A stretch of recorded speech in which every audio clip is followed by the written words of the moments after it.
Trade of goods rose 9.4% year-on-year to 19.8 trillion yuan, or nearly $3 trillion US dollars during the first half of 2022. Data from the General Administration of Customs showed that exports increased 13.2% from a year ago to $1.6 trillion from January to June, while imports rose 4.8% to $1.3 trillion.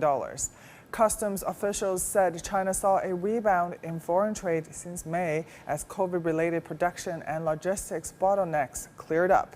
In June, China's foreign trade rose by 14.3% compared to a year ago.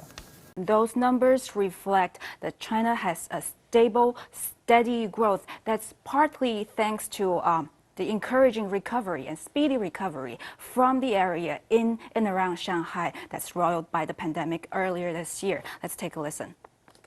一是5、6月份外贸增速明显回升。 We've seen a significant pickup in trade in May and June. Since May, as the overall COVID situation stabilized and supportive measures took effect, trading companies have gotten back on their feet, especially in the Yangtze River Delta region, which led the overall trade growth in the country. In June, the national trade growth rate was 14.3%.